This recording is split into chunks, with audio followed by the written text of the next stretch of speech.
అందరికీ శుభోదయం. ఒక వేటగాడు వేట కుక్కను తీసుకురావడం జరుగుతుంది. స్నేహితునితో వేటకు వెళ్ళాడు. అక్కడ బాతులను షూట్ చేయడం జరుగుతుంది. ఆ వేట కుక్కను పంపించి బాతులను తీసుకురమ్మని చెప్పడం జరుగుతుంది. దానికి బాగా నీటిలో నడవడం వచ్చు. అప్పుడు ఆ వేట కుక్క వెళ్ళి బాతులను తీసుకురావడానికి కొంచెం సమయం పట్టింది.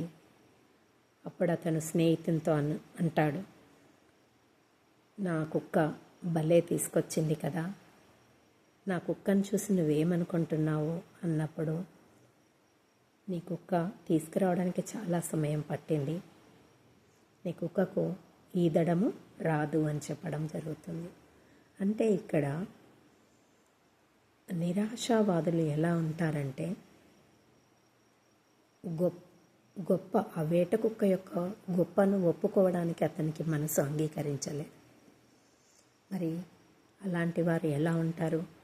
అయ్యో, ఇతరులకు ఉన్న కష్టాలు చెప్పుకుందామంటే నాకు లేవే అని బాధపడతారు.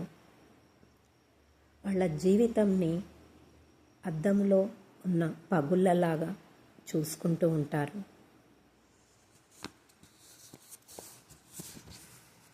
ఎవరైనా బాధపడ్డప్పుడు వాళ్లకు సంతోషాన్ని ఇచ్చేది పోయి, అలాంటి కష్టాలు నాకు లేవే అని చెప్పేసి బాధపడుతూ ఉంటారు. దీపాలన్నీ ఆర్పేసి ఎంత చీకటిగా ఉంది అనుకొని బాధపడుతూ ఉంటారు.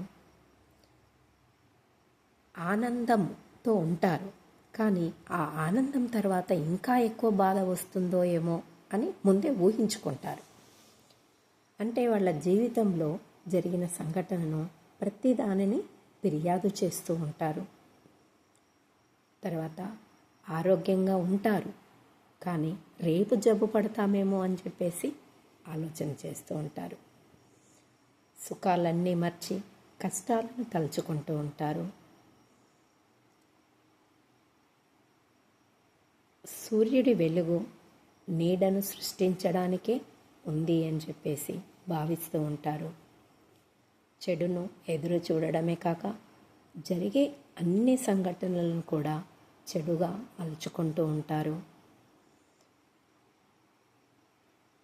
కాబట్టి ఇలాంటి నిరాశావాదంగా ఉండకుండా ఆశావాదులుగా ఉంటూ అన్ని సుఖాలను అనుభవిస్తూ ముందుకు వెళ్ళినట్లయితే విజయాలన్నీ మనవే ఉంటాయి. Thank you.